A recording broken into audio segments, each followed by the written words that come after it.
Pendant des décennies, de nombreuses accusations ont été portées contre les soldats allemands de la Wehrmacht.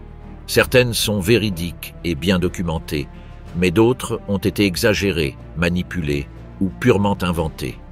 Beaucoup supposent, par exemple, que tous les soldats allemands étaient des nazis fanatiques, alors qu'en réalité, la majorité n'appartenait même pas au parti. Un autre mythe répandu est que l'armée allemande était une force moderne, entièrement motorisée pendant l'opération Barbarossa, ce qui est faux. Une grande partie de la logistique dépendait encore des chevaux. On a également affirmé que les soldats remontaient leurs manches avant d'exécuter des civils comme un geste symbolique de cruauté. Bien que certaines photos montrent ce geste, dans la plupart des cas, il s'agissait simplement de se rafraîchir par forte chaleur ou de faciliter le travail. Ces mythes, répétés dans des films, des documentaires et sur les réseaux sociaux, déforment les faits et simplifient une réalité bien plus complexe. Mythe 1. Tous les soldats allemands étaient-ils des fanatiques nazis? Beaucoup pensent que tous les combattants de l'armée allemande partageaient les idées des dirigeants du parti. Pourtant, les enregistrements secrets réalisés par le renseignement britannique montrent une toute autre réalité. Grâce à des micros cachés, on découvre que la majorité des soldats parlaient comme de simples hommes, sans réciter de slogans politiques. Ce n'étaient pas des soldats recrutés pour leurs convictions idéologiques, mais des pièces d'une immense machine de guerre, enrôlés par ordre ou par pression. Durant les enregistrements effectués dans les camps de prisonniers, officiers et recrues racontèrent leur quotidien, leur peur, leur désir de survie, leur intérêt pour la nourriture, le sexe et le retour au pays. Ils ne parlèrent pas comme des fanatiques idéologiques. Ils ne répétèrent pas les discours du parti. Ils n'évoquaient même pas Hitler comme guide moral. La majorité n'était pas inscrite au parti nazi.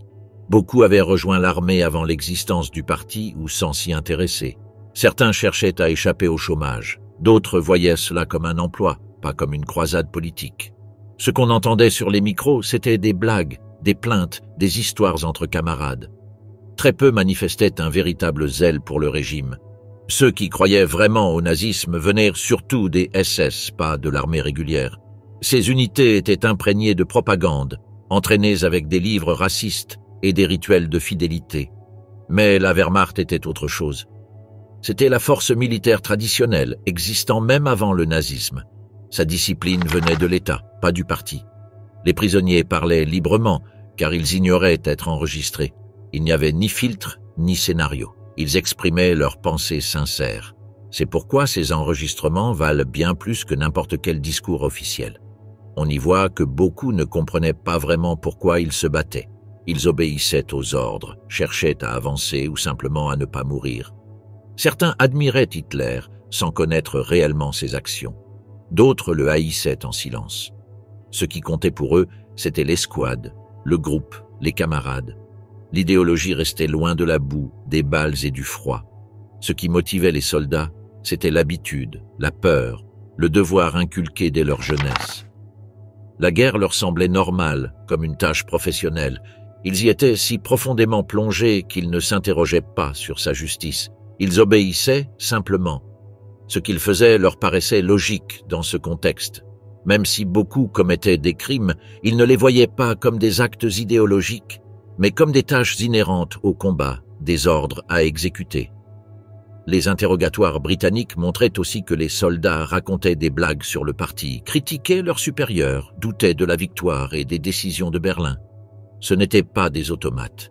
C'étaient des hommes pris dans un système qui les avait absorbés sans leur demander leur avis. Tous n'étaient pas innocents, beaucoup participèrent à des massacres, surtout à l'Est. Mais cela ne faisait pas d'eux des idéologues convaincus. Ils agissaient par habitude, par peur, par pression de groupe. Sur les champs de bataille, on ne parlait pas de politique. On parlait de nourriture, de filles, de cigarettes, des Russes, de rentrées entiers. L'idée que tous étaient des fanatiques ne correspond pas à ce que révèlent ces enregistrements. Les fanatiques étaient minoritaires. La majorité étaient des soldats ordinaires, élevés dans un pays déjà contrôlé par le régime, mais sans passion politique. Ils étaient des rouages d'un système qui les a utilisés jusqu'au bout. Mythe 2. Remonter les manches pour tuer? Ce que signifiaient réellement ces manches retroussées.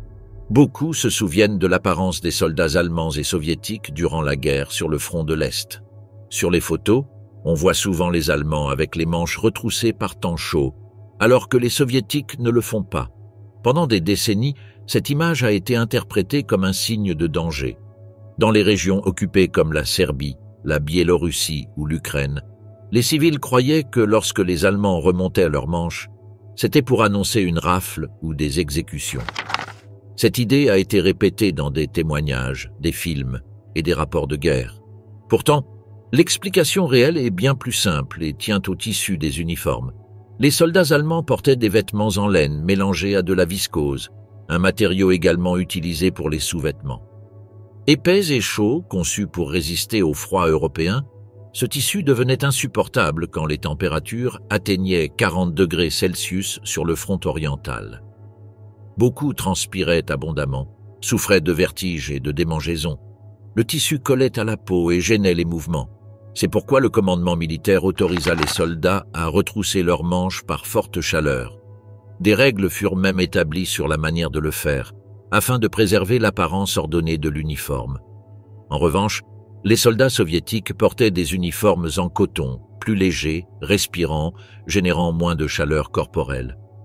Ce tissu rendait inutile le geste de remonter les manches dans les mêmes conditions. C'est pourquoi, sur les photos de combat, on voit rarement des soldats de l'armée rouge avec les manches retroussées. La différence n'était ni idéologique ni tactique, mais technique et pratique. La chaleur se ressentait différemment selon le tissu. Les Allemands devaient donc retrousser leurs manches, pas les Soviétiques. Malgré cela, cette différence a conduit à une interprétation erronée pendant des années. Dans certaines régions occupées, des civils affirmaient avoir vu les soldats allemands retirer leurs vestes, retrousser leurs manches et se mettre en file juste avant des fusillades. Cette scène est restée gravée comme une image de terreur. Le geste de retrousser les manches fut associé au déclenchement de la violence. Même s'il n'existait aucune règle militaire liant ce geste aux exécutions, la répétition de scènes similaires a fini par ancrer ce mythe. Dans la mémoire collective, voir un soldat avec les manches retroussées suffisait à craindre un événement grave. Pourtant, dans la majorité des cas, ce geste n'avait rien à voir avec les exécutions. Les soldats le faisaient pour travailler plus facilement, creuser des tranchées, monter la garde ou supporter le soleil. Parfois pour nettoyer leurs armes, étudier des cartes ou rédiger des rapports. C'était un geste pratique comme ouvrir une fenêtre ou retirer une écharpe. Mais en temps de guerre, tout peut prendre une signification plus sombre. L'habitude et la peur transforment des gestes ordinaires en symboles. C'est ainsi que les manches retroussées sont devenues un signal de mort. La décision du haut commandement d'autoriser ce geste est bien documentée dans des ordres internes et des réglementations techniques. Des instructions visuelles furent même diffusées pour montrer comment plier correctement les manches, afin de maintenir une apparence uniforme. L'armée allemande attachait une grande importance à l'apparence, mais face à la chaleur, à la boue et à la lutte, le confort a pris le dessus.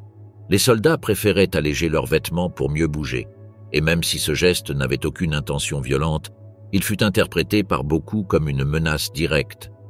Les photos d'époque confirment cette différence. Sur les images du front oriental, il est courant de voir les Allemands avec les manches retroussées jusqu'au coude, tandis que les Soviétiques les gardent complètes. Là encore, l'explication réside dans le tissu. Le coton respire, la laine étouffe. Telle était la raison technique. Mais ce qui s'est imprimé dans l'esprit des civils était différent. Pour eux, ce geste est devenu un signal d'alarme. Et c'est ainsi qu'est né un mythe qui continue d'être répété aujourd'hui, sans que l'on sache qu'il a tout simplement commencé par une maudite chaleur. Mythe 3. Jusqu'au dernier souffle? Ce qu'ils firent avant de se rendre, alors que le front oriental s'effondrait et que les soldats du Reich fuyaient vers l'ouest, les civils se retrouvaient pris au piège de ce désastre. Beaucoup s'enfuyaient par peur des Soviétiques. D'autres se cachaient sous terre ou dans les champs. Les villages se vidaient en quelques heures et les routes se couvraient de charrettes, de vieillards, d'enfants et de femmes enceintes.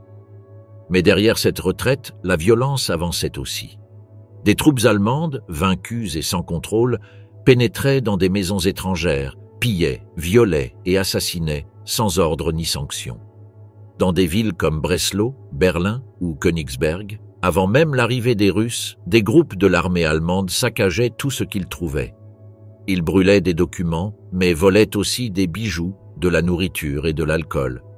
Certains violèrent des femmes allemandes, souvent des réfugiés. Ils les battaient, les marquaient à la lame de rasoir, les enfermaient dans des caves. Les SS n'étaient pas les seuls coupables. Des soldats réguliers et des membres du Volkssturm participaient également. Ils profitaient du chaos pour faire ce qu'ils voulaient. Personne ne commandait plus. Il ne restait plus d'officiers. Seuls subsistaient la peur et la haine. Dans de nombreux villages de l'Est, les derniers jours de l'occupation allemande furent un cauchemar. À Neisse, les soldats du Reich enfermèrent une famille entière dans une ferme et y mirent le feu. Dans un autre secteur, une mère fut attachée à un poteau pendant qu'on violait ses filles, puis toutes furent fusillées. La retraite n'était pas seulement militaire. Elle fut aussi une vague de crimes, de rage et de désespoir. À chaque repli, ils détruisaient les voies, les ponts, les gares. Ils emmenaient des enfants pour s'en servir comme appât, ou les tuaient pour que les Russes ne les prennent pas vivants. En Silésie, la violence toucha leurs propres compatriotes. De nombreux soldats exécutèrent des déserteurs. Ils les pendaient avec une pancarte « Traîtres ». On les laissait au carrefour pour semer la terreur. Certains n'étaient que des adolescents enrôlés en janvier. D'autres étaient attachés à des poteaux électriques et abattus en pleine face. Les rues des petits villages devinrent des fosses communes. Personne ne les enterrait. Personne ne pleurait. On passait simplement et on continuait la marche, comme s'il ne restait plus d'âme dans le pays. L'armée, qui disait combattre avec honneur, finit par assassiner son propre peuple. En Poméranie, les troupes allemandes bloquèrent des villages entiers, emmenèrent les femmes restantes et les conduisirent dans des granges vides. Là, elles furent forcées de s'allonger sur la paille et violées une par une. Certaines étaient des fillettes, d'autres étaient enceintes. Puis on leur tirait une balle dans la tête ou on leur tranchait la gorge. Dans de nombreuses zones rurales, la retraite fut pire que l'arrivée de l'ennemi. Ils partaient en laissant des traînées de sang allemand sur les routes. L'ennemi n'était même pas encore là, mais la terreur avait déjà éclaté de l'intérieur. La guerre dévorait ses propres soldats. En Bavière et en Autriche, les officiers craignaient que les paysans se soulèvent. C'est pourquoi ils envoyèrent des unités pour surveiller les villages. Mais ces patrouilles commencèrent elles-mêmes à tuer des civils qui tentaient de cacher de la nourriture ou d'échapper au recrutement forcé. Dans plusieurs villages, les Allemands ouvrirent le feu sur des colonnes de réfugiés sortant des bois. Ils utilisaient des mitrailleuses, lançaient des grenades, puis recouvraient les cadavres de couvertures ou de neige. Ils prétendaient que c'étaient des espions russes. En réalité, il s'agissait de vieillards de leur propre région, fuyant la faim et les bombes. L'ennemi était désormais dans l'uniforme même. La dernière phase de la guerre fut la fin du masque. Il n'y avait plus de propagande, plus de caméras, plus de défilés. Seule restait la peur, le sang et la destruction. L'armée qui avait marché vers Moscou au son des fanfares revint en piétinant les corps de son propre peuple. Les soldats qui avaient juré fidélité à Hitler s'étaient transformés en bêtes enragées. Ils s'entretuaient pour un manteau, ils volaient les bottes des camarades. Ils laissaient mourir de froid leurs blessés. Si quelqu'un tombait, ils l'utilisaient comme bouclier ou l'achevaient. Dans cet enfer, l'honneur militaire avait disparu depuis longtemps. Mythe 4. De la chair à canon, la véritable tactique de l'armée rouge. Pendant des années, on a répété que l'armée rouge remportait la victoire en lançant des masses de soldats désarmés contre les tranchées ennemies, que ces généraux sacrifiaient la vie de leurs hommes comme des pierres, qu'ils avançaient en rangs serrés, un après l'autre, tandis que les officiers du NKVD tiraient dans le dos pour empêcher toute retraite. Cette image a été diffusée dans des livres, des films, et même dans des documentaires occidentaux. Mais la vérité est différente. Dès le début de la guerre, les commandements soviétiques ont appliqué des méthodes combinant rapidité, artillerie massive et mouvements coordonnés. Quand les Allemands attaquèrent en juin 1941, les Soviétiques répondirent de manière désorganisée, sans plan clair. Mais cela ne dura pas longtemps. En moins de 6 mois, ils commencèrent à s'adapter. Ils utilisèrent des tactiques d'usure, apprirent à tendre des embuscades, à exploiter le terrain. À la fin de 1942, ils lançaient déjà des offensives combinant divisions blindées, sapeurs et appuis aériens. L'objectif était toujours de percer le front en un point faible, puis d'encercler. Pas d'avancée en vagues humaines aveugles. Cette idée faisait partie de la propagande allemande pour justifier leur défaite. La majorité des attaques de l'armée rouge étaient planifiées des semaines à l'avance. Des trains mobilisaient des pièces d'artillerie, des chars, des munitions et des réserves. Des espions collectaient des informations sur le terrain. Les lignes ennemies étaient analysées. Avant l'assaut, des bombardements massifs étaient lancés, impliquant des milliers de canons. Ensuite, entraient les troupes de choc, puis les véhicules blindés et enfin l'infanterie régulière. Chaque étape avait une fonction précise. Il ne s'agissait pas de pousser des corps jusqu'à vider la tranchée ennemie. La stratégie consistait à ouvrir des brèches, couper les communications et isoler les divisions allemandes, privées de ravitaillement. Il est vrai que les pertes humaines furent extrêmement élevées, mais cela ne venait pas du fait que Staline sacrifiait ses hommes sans réfléchir. C'était parce que la guerre contre la Wehrmacht était brutale et que les Allemands défendaient chaque centimètre comme s'il s'agissait de Berlin. La machine de guerre nazie était conçue pour détruire avec précision. Toute offensive frontale, aussi bien planifiée fût-elle, coûtait des milliers de vies, et les Soviétiques le savaient. C'est pourquoi chaque attaque incluait un appui aérien, des chars lourds et un plan logistique pour maintenir la pression. Ce n'étaient pas des assauts aveugles, c'étaient des opérations complexes. Les commandements soviétiques apprirent aussi de leurs erreurs. Les défaites de 1941 et 1942 servirent à réorganiser le commandement, purger les incapables et améliorer la coordination. Des écoles d'artillerie furent créées, des centres de formation pour commandants de chars et de nouvelles doctrines développées, utilisant la vitesse comme arme. Les Allemands furent surpris à Koursk et lors de l'opération Bagration. Ils pensèrent que les Soviétiques s'avèrent seulement avancer en ligne droite, mais ils virent leurs flancs encerclés, leurs dépôts détruits, leurs troupes piégées sans issue. Ce fut là la clé de la victoire. Les unités d'assaut soviétiques n'étaient pas des masses désarmées. Elles utilisaient des mitrailleuses légères, des lance-grenades, des armes anti-chars portatives et des mines. Dans certains cas, elles emportaient même des lance-flammes. Elles avancèrent sous couverture de fumée ou après des bombardements en chaîne. Certains traversaient des rivières gelées avec des gilets de sauvetage en peau d'animaux. D'autres perçaient les lignes avec des tracteurs blindés ou des skis. Chaque opération combinait ingéniosité, force et préparation. L'armée rouge ne remporta pas la victoire en jetant des corps à l'avant. Elle gagna en s'adaptant, en résistant et en utilisant tous ses moyens pour briser l'ennemi. Le mythe des vagues humaines a servi à beaucoup. Pour les nazis, il justifiait leur chute. Pour les Alliés, il expliquait l'avancée soviétique sans reconnaître leur véritable effort. Et pour ceux qui craignaient le communisme, c'était un moyen de présenter l'armée rouge comme une machine sans âme. Mais les documents internes, les cartes et les mémoires des commandants soviétiques montrent une toute autre réalité. Derrière chaque avancée, il y avait stratégie, calcul et précision. Et si la victoire fut chère, elle ne fut pas aveugle.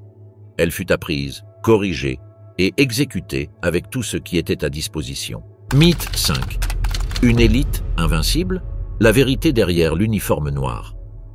Pendant la guerre, la propagande du Troisième Reich présenta la Waffen-SS comme la force la plus dure, la plus courageuse et la plus fidèle de toute l'Allemagne.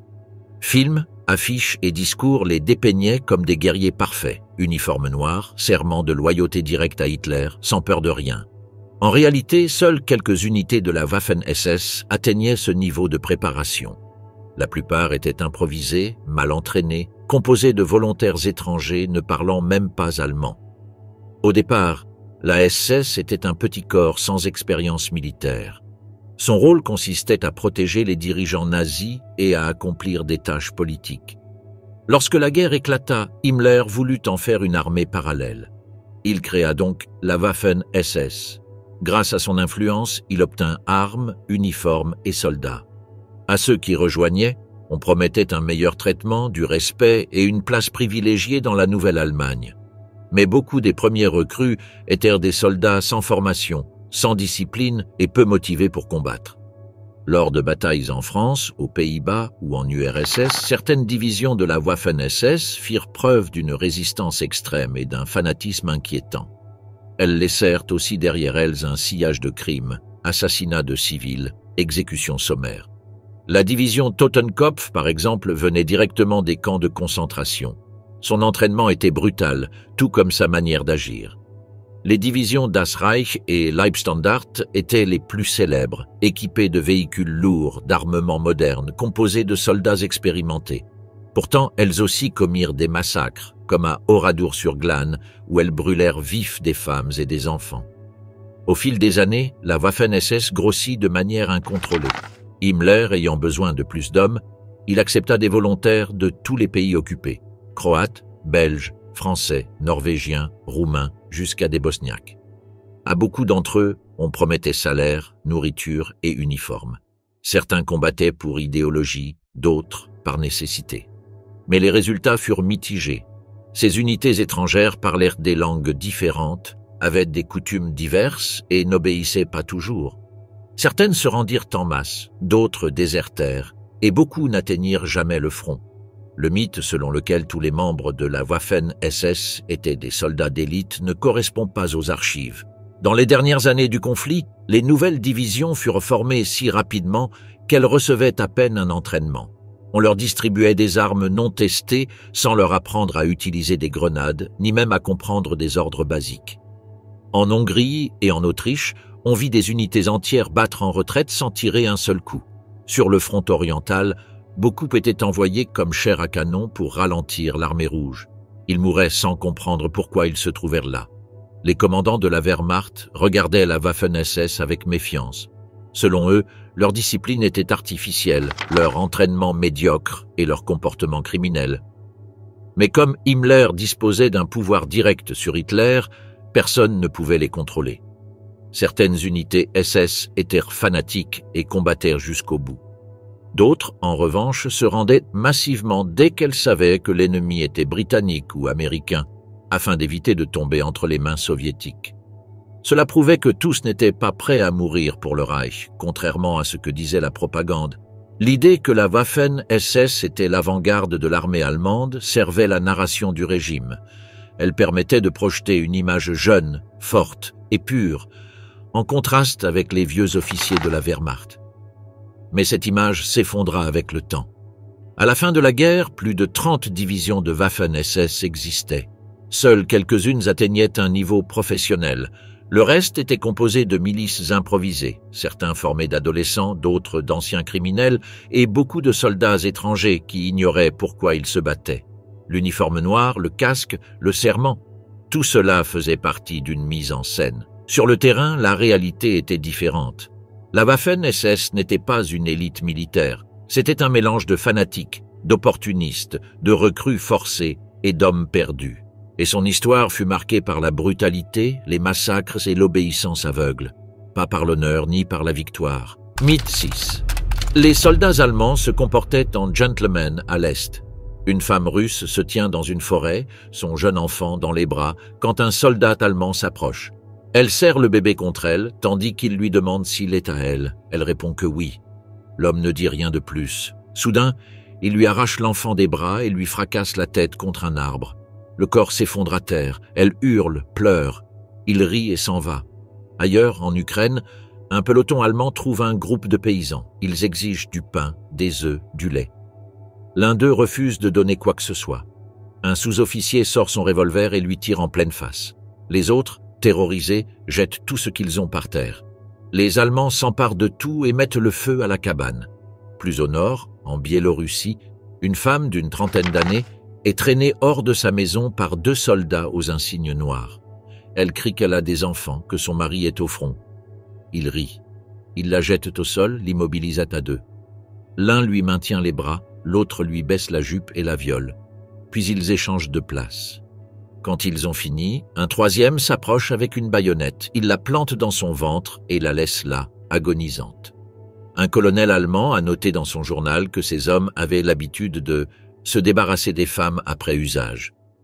Il écrit que cela remontait leur morale, qu'ils restaient ainsi plus combatifs. Dans les villages occupés, ils passaient maison par maison. Les jeunes femmes étaient marquées. On les emmenait dans une grange ou un hangar. Parfois, plusieurs hommes se relayaient. Elles étaient relâchées si elles avaient de la chance. Si elles pleuraient ou résistaient, on les poignardait. Un prêtre de Lviv a raconté que des soldats armés de mitraillettes étaient entrés dans sa paroisse. Ils avaient tout pillé, vin, pain, vêtements, montres. Puis ils avaient violé les religieuses. L'une avait plus de 70 ans. Elle s'est fracturée les côtes et est morte 3 jours plus tard. Une autre s'est fait arracher son habit et a été promenée nue dans la rue. Un groupe de soldats de la Wehrmacht a écrit dans leurs lettres qu'ils trouvaient amusant de voir les femmes ukrainiennes se cacher chaque fois que leur camion apparaissait.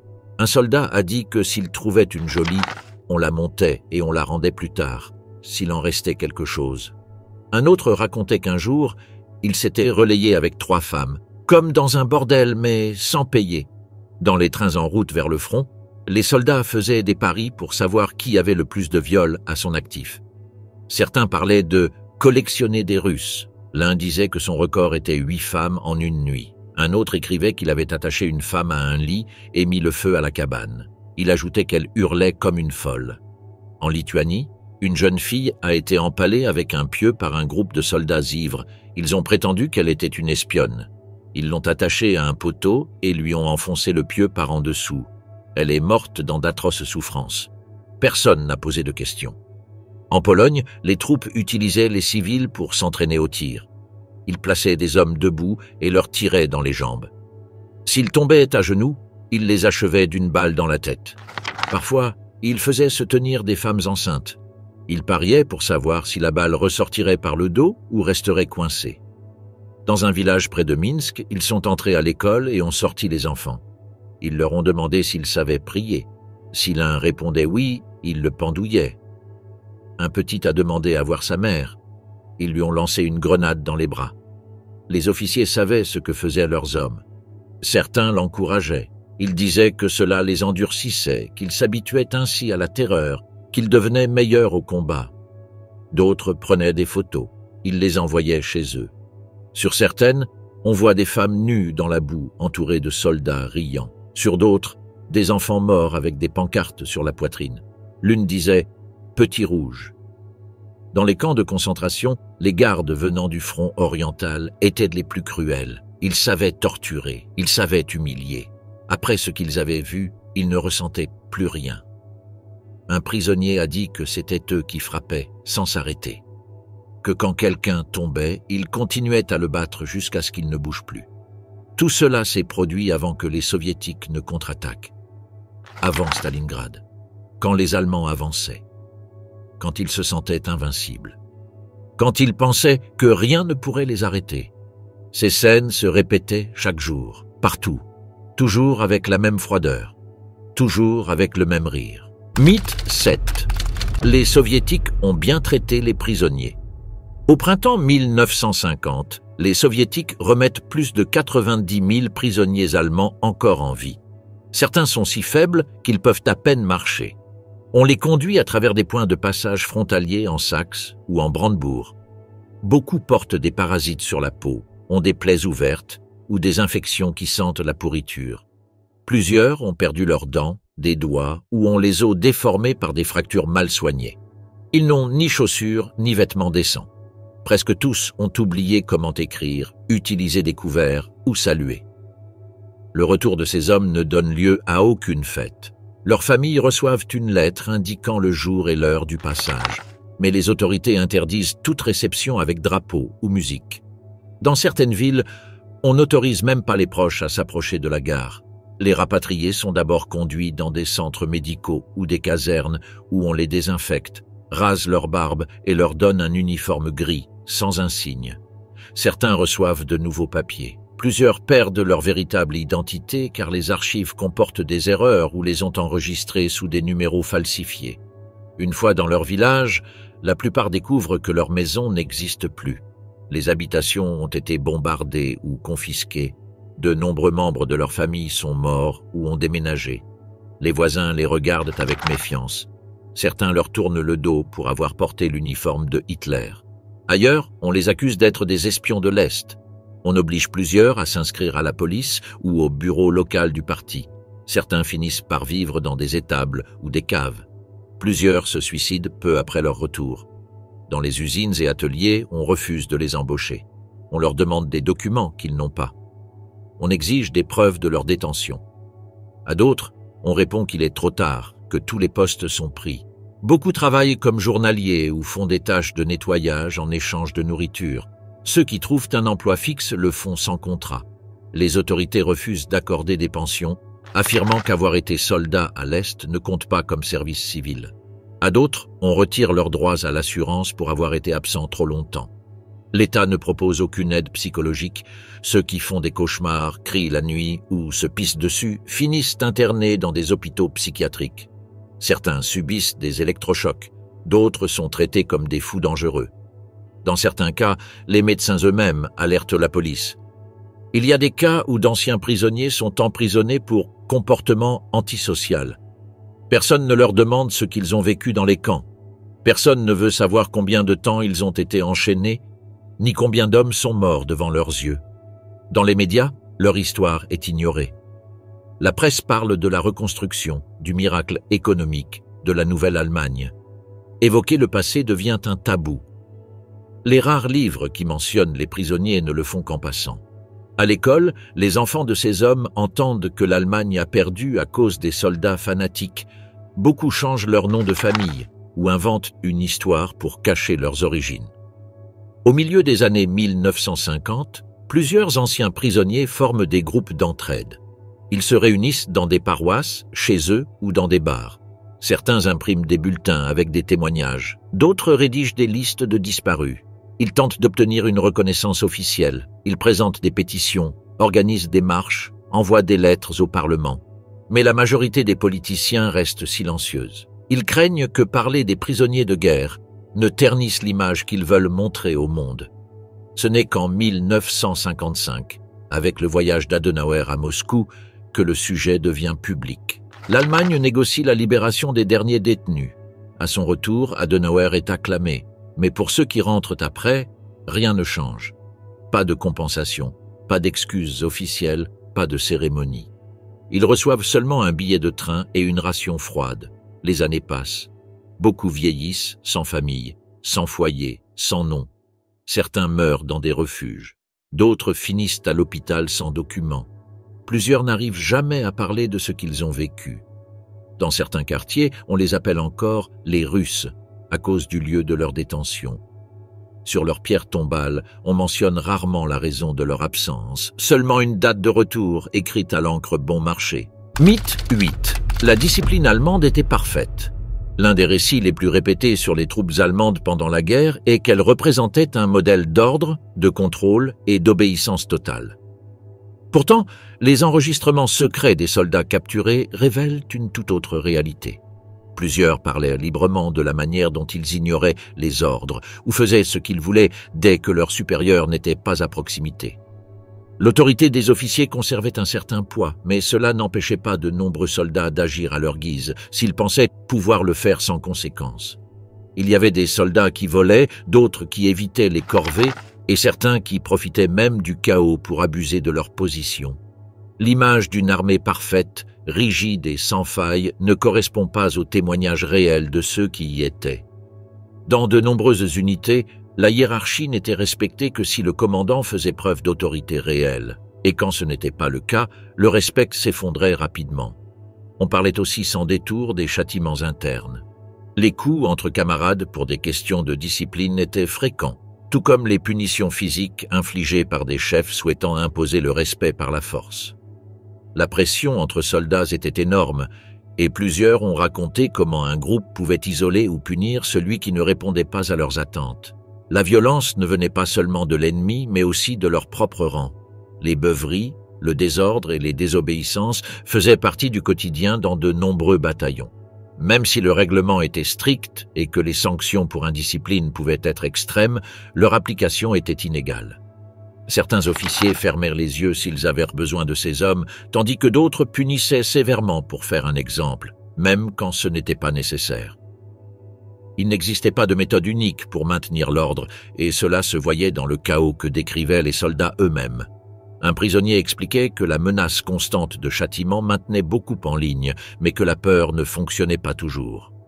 Parfois, la lassitude, la fatigue ou la haine poussaient à enfreindre les règles, et si le contexte le permettait, il le faisait sans hésiter. La sanction la plus redoutée était l'exécution pour désertion, mais cela n'empêchait pas de nombreux soldats de fuir ou de feindre la maladie. Même parmi les mieux formés comme les jeunes officiers, on observait des cas d'insubordination, de manque de discipline ou d'abandon de poste. La pression psychologique jouait aussi un rôle. Certains soldats paniquaient, se bloquaient ou devenaient incapables d'agir pendant les combats, ce que leurs camarades considéraient comme une trahison. Tous n'étaient pas des machines insensibles. La discipline existait, mais elle était criblée de failles, d'exceptions et de contradictions. La peur du châtiment était réelle, tout comme l'épuisement et la colère qu'ils portaient en eux. L'image du soldat allemand comme exemple parfait d'obéissance aveugle s'effondre dès qu'on écoute leur propre voix raconter ce qui s'est réellement passé. Mythe 9. Les femmes allemandes tuaient aussi, elles travaillaient dans des bureaux de commandement, dirigeaient des maisons réservées aux fonctionnaires, servaient d'infirmières dans les ghettos, et certaines étaient même intégrées au SS en tant que secrétaires armés. Certaines géraient des camps et prenaient des décisions, d'autres pressaient la détente. L'une de ces femmes fut Johanna Altvater, connue des témoins sous le nom de Ange de la mort. Cette femme accompagnait des officiers lors de visites dans des villages, parlait calmement aux Juifs, puis, soudain, tirait en pleine face sur des enfants. Elle en poussa un par la fenêtre d'un étage, et elle n'agissait pas seule. De nombreuses femmes agissaient avec la même froideur, sans y être contraintes. On peut aussi citer le cas de Hildegard Leschert, qui travailla comme gardienne dans des camps de concentration comme Majdanek et Ravensbrück. Elle frappait les détenus, les laissait saigner ou lançait des chiens sur elles. Après la guerre, elle fut arrêtée par les Soviétiques, puis par les Polonais, et finit condamnée pour sa brutalité. La majorité de ces femmes n'étaient ni des monstres isolés, ni des agents hors système. Leurs actions s'inscrivaient parfaitement dans le cadre du plan d'occupation. Le régime les avait envoyées dans le cadre de l'effort de colonisation et de nettoyage racial. Elles étaient enseignantes, infirmières, épouses de bureaucrates, assistantes médicales, mais une fois arrivées en Ukraine ou en Pologne, elles se transformaient. Certaines volaient les maisons des Juifs, d'autres participaient au contrôle des personnes destinées à la déportation. Certaines se portaient volontaires pour des tâches spéciales avec les forces de sécurité. Beaucoup de ces crimes étaient commis de leur propre gré. Personne ne les forçait à partir, mais elles acceptaient, souvent jeunes, célibataires, ambitieuses et convaincues par la propagande nazie. Certaines le faisaient pour plaire à leurs compagnons, d'autres par goût de l'aventure, mais beaucoup savaient exactement ce qu'elles faisaient. Wendy Lower a documenté plus d'une douzaine de cas directs et estime que le nombre total de femmes impliquées à l'Est pourrait dépasser les 500 000. L'image de la mère allemande typique, dévouée au foyer, s'effondre complètement. Plusieurs participaient à des fusillades, d'autres surveillaient des colonnes de Juifs en route vers les trains ou collaboraient avec les chefs de la Gestapo. L'idée selon laquelle elles ignoraient ou n'obéissaient qu'aux ordres ne résiste à aucun examen. Elles étaient là, elles étaient formées, elles savaient ce qu'elles faisaient. Certaines le faisaient avec enthousiasme, d'autres apprirent à agir rapidement. Ce qui est clair, c'est qu'elles n'étaient pas de simples spectatrices. Mythe 10. L'uniforme impeccable des soldats allemands. Tenue repassée, bottes brillantes, chaque bouton en place. Cette apparence fait partie du mythe de l'armée la mieux organisée de la guerre, une idée que la propagande et le cinéma renforcent encore et encore. Mais la réalité sur le front est tout autre, surtout quand les combats s'éternisent et que les approvisionnements tardent à arriver. Dès la première année de l'invasion de l'Union soviétique, les soldats affrontent pluie, boue, froid glacial, chaleur extrême et marches interminables qui déchirent leurs vêtements. Les uniformes d'origine, conçus pour briller lors des défilés, se couvrent de trous, de taches, de rustines et sont souvent remplacés par des vêtements qui n'ont rien à voir avec le règlement. Dans de nombreux cas, les soldats échangent leurs manteaux réglementaires contre des pulls en laine envoyés d'Allemagne ou trouvés dans des maisons civiles. Parfois, ils portent des bonnets tricotés par leur mère, des écharpes de femmes, des gants usagés, voire des vêtements ennemis récupérés. Les témoignages de l'époque montrent que l'uniforme perd toute importance pratique. Dans les tranchées et pendant les longues marches, l'essentiel devient de se couvrir, de protéger ses pieds et de ne pas mourir de froid. Les chaussettes restent mouillées des jours durant sans sécher. Les bottes s'abîment facilement et ne sont pas toujours remplacées. À leur place, certains portent des chaussures de paysans russes ou des bottes improvisées en morceaux de cuir ou de caoutchouc. Les divisions combattantes à l'Est, surtout durant les hivers 1941 et 1942, souffrent d'un manque criant d'uniformes adaptés. L'armée n'était pas préparée à des températures de -30 degrés. Beaucoup de soldats sont obligés de porter tout ce qu'ils trouvent, manteaux de femmes, bonnets civils en laine, voire des vêtements de l'armée rouge capturée. Sur les photos d'archives, on voit des soldats allemands avec des vestes déboutonnées, des pantalons sales, des gants inégaux, des bonnets qui n'ont rien à voir avec le modèle réglementaire. Les insignes disparaissent, les écussons s'effacent à force d'usure, et personne n'a le temps ni les moyens de se laver ou de repasser ses vêtements. Les magazines de l'époque tentent de maintenir l'image du soldat idéal, mais l'écart entre cette image et la réalité devient gigantesque. Au lieu d'uniformes propres et brillants, ce que l'on voit sur le champ de bataille, ce sont des silhouettes couvertes de boue, les mains crevassées, vêtues de loques. L'hygiène devient un problème majeur. Pendant des semaines, les soldats ne se lavent pas et la sueur, le sang et la crasse imprègnent chaque couche de tissu. L'odeur dans les tranchées est insupportable. Les poux font partie du quotidien, tout comme les ampoules aux pieds ou les engelures aux oreilles. La discipline vestimentaire devient une notion lointaine. Ce qui compte, c'est survivre. Et dans cette lutte quotidienne, les élégants uniformes de parade se transforment en un amas de vêtements empruntés, usés, sans forme. Le mythe du soldat allemand impeccable s'effondre face à la boue, au froid et à la brutalité du front de l'Est. Mythe 11. Le bourreau silencieux. Les Allemands attaquaient-ils sans pousser de cris?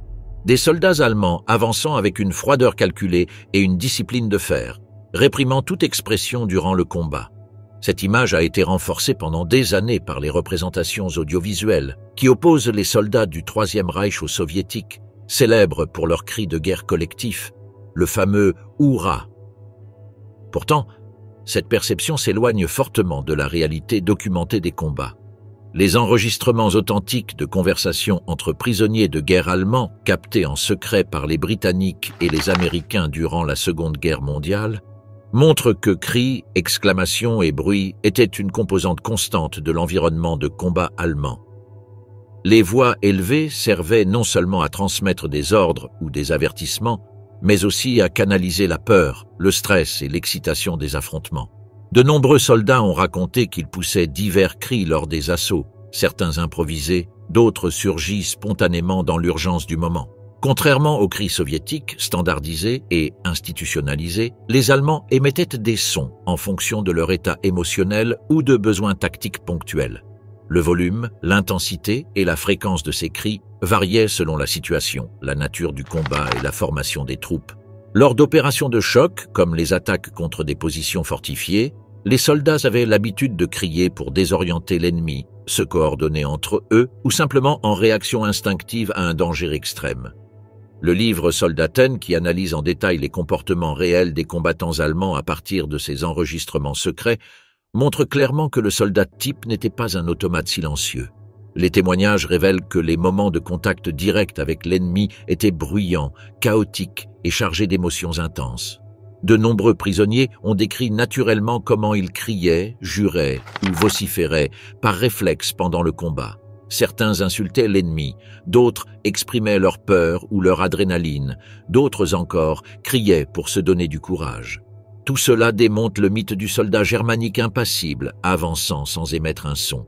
On observe aussi des différences entre les unités. Alors que certaines formations d'élite maintenaient une plus grande retenue verbale, conformément à leur entraînement, d'autres, notamment dans l'infanterie classique ou sur le front oriental, agissaient avec moins de contrôle.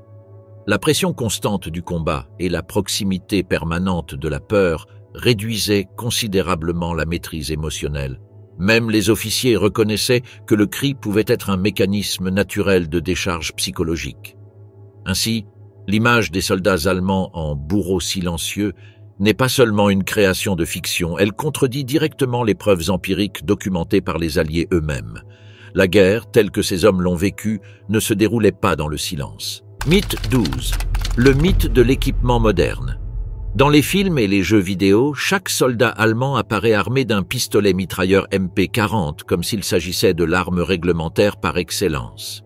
Cette perception déforme gravement la réalité logistique de l'armée du Troisième Reich. En vérité, l'équipement des troupes allemandes sur le front est très éloigné de cet imaginaire populaire, surtout dans les unités d'infanterie standard. Le pistolet mitrailleur MP40, machine en pistole 40, faisait bien partie de l'arsenal allemand, mais sa présence était loin d'être majoritaire. Conçu comme arme automatique de courte portée, sa production totale n'a pas dépassé 1,1 million d'unités durant toute la guerre. Ce chiffre contraste fortement avec les plus de 14 millions de fusils Mauser Karabiner 98 cab distribués largement parmi les troupes allemandes. Le Mauser, à verrou manuel, était l'arme standard du soldat d'infanterie, tant dans la Wehrmacht que dans les divisions auxiliaires.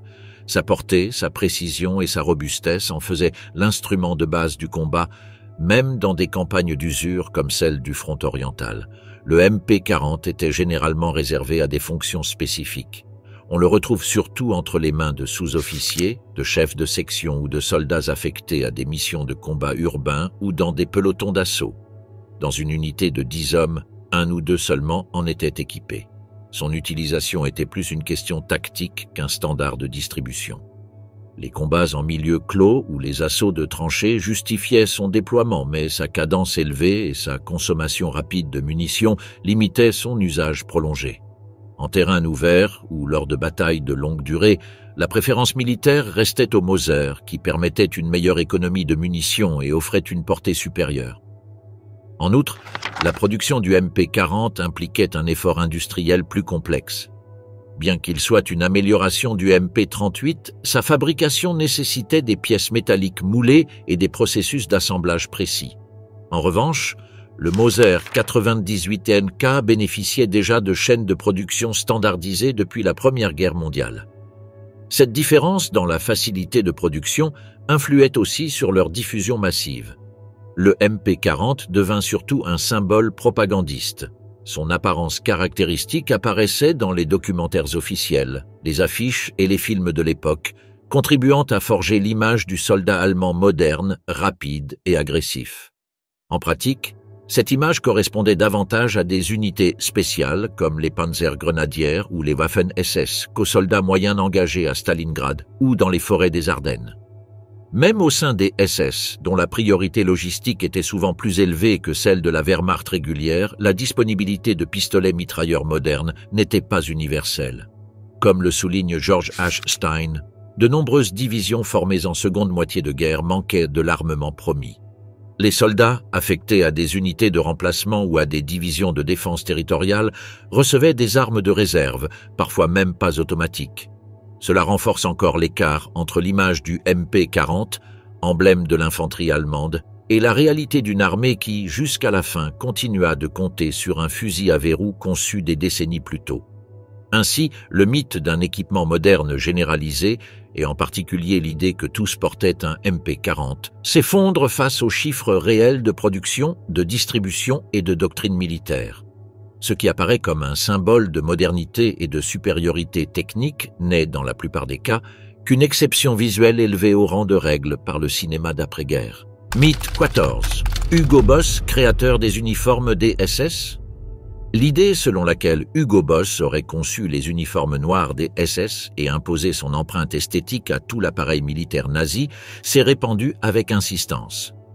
Cette image a profondément marqué la culture populaire, au point que beaucoup continuent de croire que la célèbre marque de mode fut l'architecte de l'un des vêtements les plus redoutés de la Seconde Guerre mondiale. Pourtant, les documents historiques et les archives officielles peignent un tableau tout autre. L'origine réelle du design des uniformes des SS se trouve entre les mains de Karl Diebitsch, un artiste graphique qui occupait également un rang d'officier au sein de l'organisation. En collaboration avec Walter Heck, membre des SA, Diebitsch a défini la forme et les détails des uniformes que porteraient par la suite les unités les plus radicales du régime. Ce duo a conçu la casquette noire ornée d'une tête de mort, le col portant des insignes et l'uniforme sombre arborant le symbole des éclairs, tous des éléments qui allaient devenir emblématiques de l'imaginaire nazi. Les croquis, les concepts et l'esthétique ont été élaborés par ces hommes à l'intérieur même de la structure du parti, sans aucune contribution créative d'entreprises extérieures. Hugo Ferdinand Boss, propriétaire de l'entreprise textile portant son nom, jouait un rôle différent dans cette machine. Son usine ne proposait pas de design ni n'imposait de style. Elle exécutait des commandes. Dès les premières années du Troisième Reich, elle reçut des contrats pour produire des vêtements militaires destinés à diverses branches, SA, SS et jeunesse hitlérienne. Son rôle était strictement celui d'un fournisseur, comme de nombreux autres ateliers de l'époque qui ont rempli des fonctions similaires sous ordre du régime.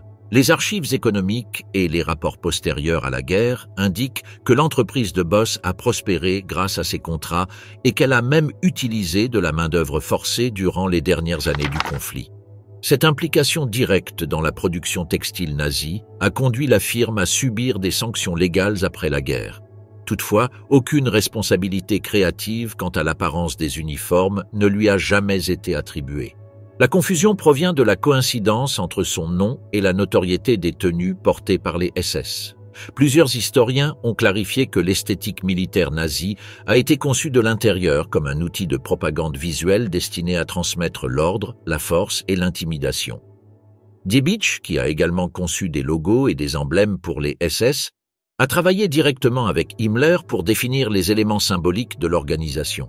Les choix de tissus, de couleurs et de coupes répondaient à des objectifs idéologiques non commerciaux. Ainsi, le mythe de Hugo Boss en tant que concepteur officiel des uniformes des SS n'a aucun fondement historique. Son entreprise a bien participé à la production de masse de vêtements militaires, mais les idées, le style et la symbolique ont été élaborés par des officiers du parti lui-même. La persistance de ce mythe semble provenir davantage de la sonorité du nom et de la renommée ultérieure de la marque que des faits réellement documentés. Mythe 15, l'armée allemande était-elle entièrement motorisée durant l'opération Barbarossa? Parmi les 3 millions de soldats engagés dans l'opération Barbarossa en juin 1941, moins de 500 000 appartenaient à des divisions disposant d'un transport motorisé. La majorité de l'infanterie avançait à pied, portant ses affaires ou s'appuyant sur des mules. L'artillerie, les vivres et le matériel lourd étaient tirés par des animaux. Les camions étaient rares et réservés à des missions ponctuelles.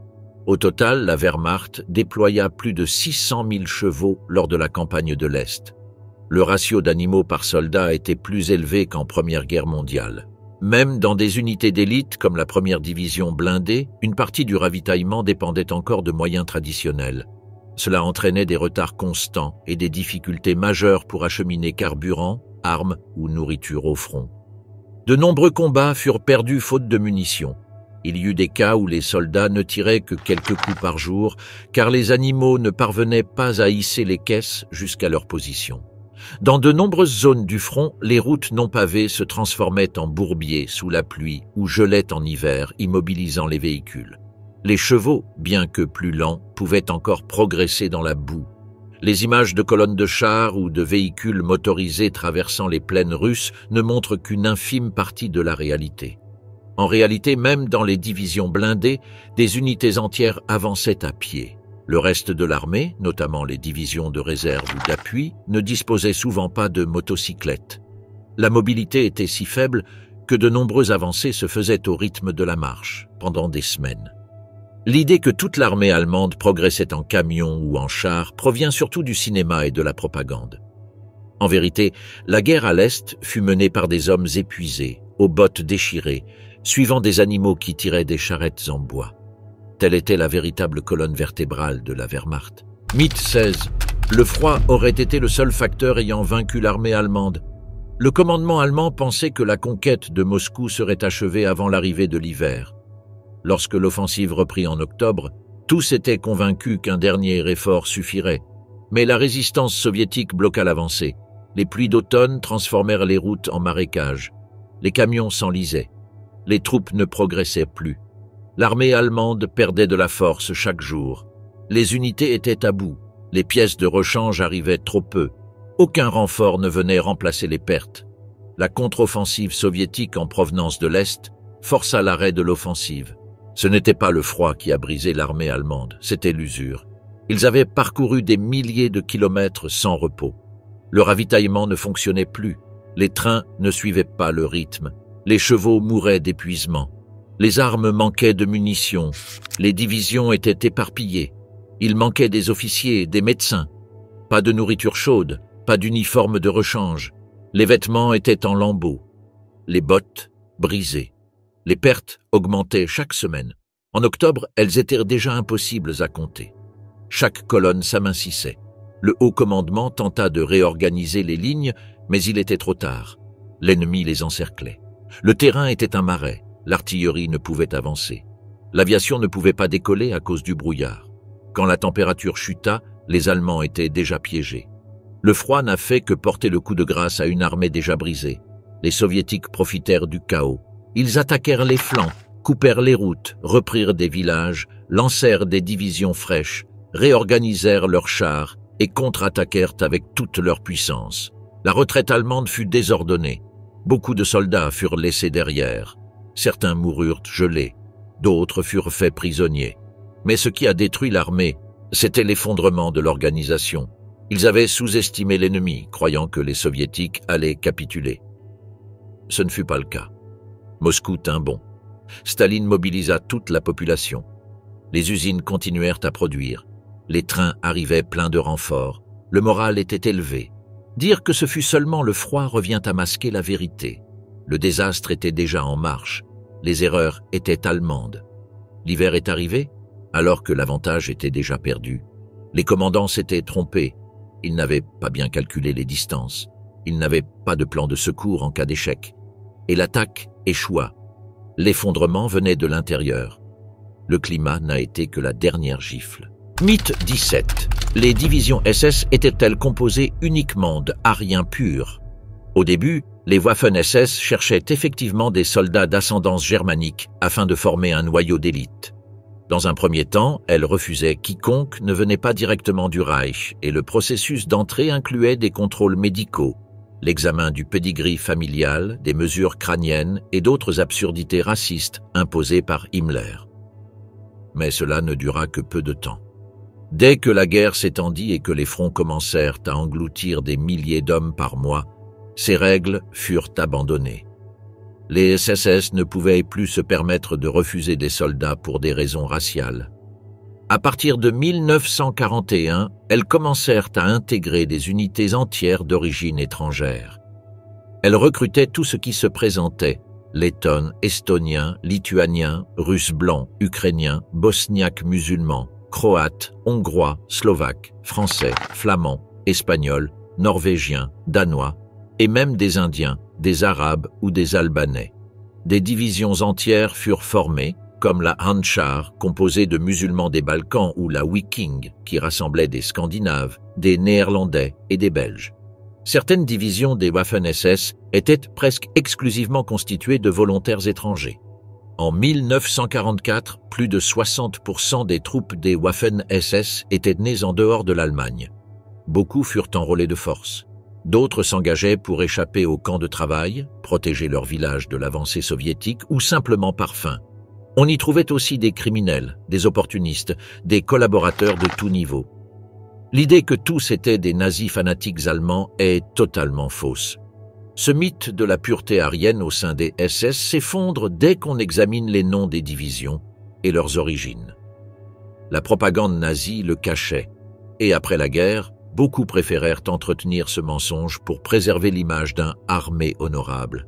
Mais les archives, les listes de bataillons et les rapports opérationnels montrent le contraire. Les SS étaient une armée hybride, diverse et en grande partie non allemande.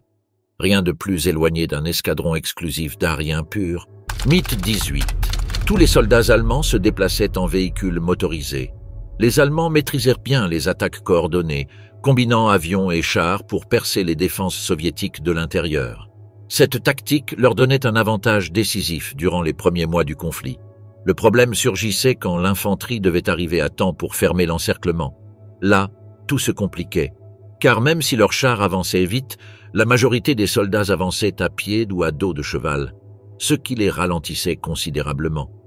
Lors de l'offensive soviétique dite Opération Bagration en 1944, les Soviétiques utilisèrent des milliers de camions fournis par les États-Unis dans le cadre du programme de pré-bail. Grâce à ces véhicules, ils purent exploiter pleinement leur percée. En revanche, les Allemands disposaient de très peu de camions, souvent de mauvaise qualité ou sans pièces de rechange. Comme alternative, ils utilisaient des charrettes tirées par des animaux. Cela faisait que dès le début du conflit, plusieurs unités soviétiques parvenaient à s'échapper parce que les Allemands ne parvenaient pas à refermer rapidement le piège entre leurs chars rapides et leur infanterie qui marchait. Ce décalage affectait aussi le ravitaillement en munitions, carburant ou nourriture. Le réseau ferroviaire traversant les territoires soviétiques couvrait seulement quelques zones. Quant aux routes, elles étaient pauvres ou carrément impraticables.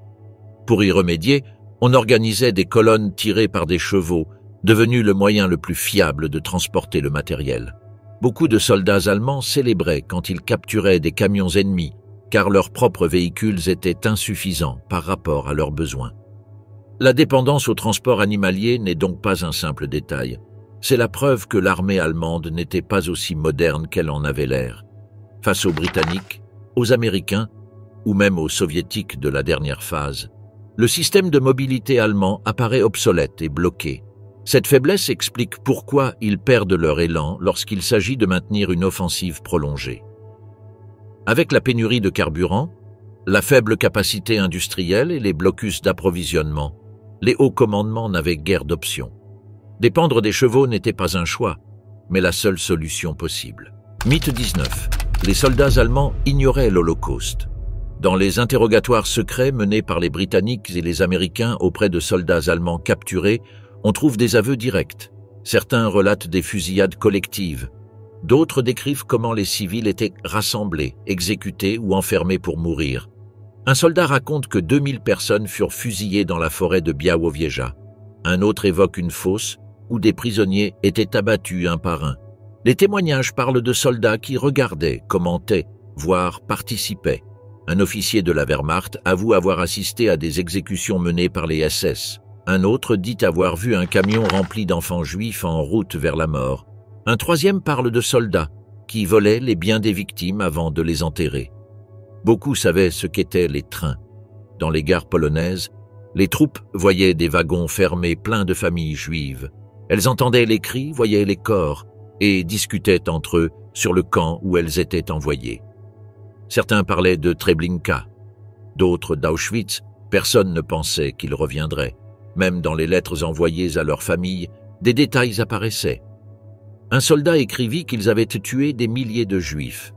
Un autre raconta comment une unité avait tiré sur des femmes tenant des enfants dans leurs bras. On y mentionnait aussi les coups de grâce et les corps empilés. Il y avait du dégoût, mais aussi de la résignation, voire du soutien. Certains considéraient cela comme un devoir. Les soldats savaient qu'on fusillait les gens pour leur origine juive, pas pour des crimes. Ils voyaient les hommes séparés, les femmes humiliées, les enfants jetés comme des déchets. L'un dit qu'on leur avait ordonné de tirer sur une file de personnes marchant vers une fosse. Un autre raconta qu'il avait pleuré, mais qu'il avait appuyé sur la détente quand même. Les preuves montrent que le front et l'arrière étaient connectés. Les soldats n'étaient pas des témoins isolés. Ils faisaient partie du système. Beaucoup ont vu, entendu ou participé. Le silence qui suivit fut une décision, pas une ignorance. Mythe 20. Tous les tireurs d'élite allemands étaient des professionnels. Contrairement à l'armée rouge, qui depuis les années 30 avait mis en place des programmes organisés et systématiques pour former des tireurs d'élite, les Allemands n'accordèrent qu'un intérêt limité à cette fonction avant la guerre.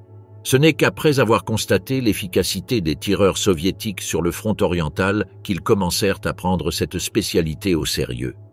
Pendant les premières campagnes, en Pologne et à l'ouest, l'avancée rapide de l'armée allemande laissait peu de place à l'action des tireurs d'élite. Ce n'est qu'en 1943 que la formation spécialisée des tireurs d'élite fut institutionnalisée. Des tireurs expérimentés furent retirés du front pour former de nouveaux recrues, sélectionnés parmi les meilleurs soldats d'infanterie. Les Waffen-SS s'intéressèrent aussi à cette spécialité, mais rencontrèrent des obstacles dus à la pénurie d'équipements adaptés. La doctrine allemande privilégiait la précision extrême, le camouflage et l'autonomie sur le champ de bataille. Certains tireurs, comme Matthias Etzenauer, atteignirent des chiffres impressionnants avec plus de 300 victimes confirmées. Mais ces cas sont des exceptions. La majorité des tireurs d'élite allemands n'atteignirent jamais ce niveau. Leur utilisation répondait à des besoins tactiques précis. En situation défensive, avec peu de ressources et une mobilité réduite, leur rôle était crucial pour freiner l'ennemi, perturber les commandements ou désorganiser les unités. Toutefois, la sélection et la formation de ces soldats ne furent pleinement mises en œuvre qu'après avoir observé les tactiques soviétiques. Même alors, les différences entre divisions et l'absence de doctrine unifiée entraînèrent des écarts importants dans la qualité de la formation. La réalité est que beaucoup de tireurs d'élite allemands étaient des soldats ordinaires reconvertis, pas des professionnels formés dès le début du conflit. Bien que certains aient fait preuve d'une efficacité remarquable, l'ensemble du système ne reposait pas sur une formation systématique antérieure à la guerre. Ainsi, le mythe selon lequel tous étaient des professionnels d'élite relève davantage d'une image amplifiée par la propagande ou les récits postérieurs que de la structure réelle de l'armée allemande à l'époque.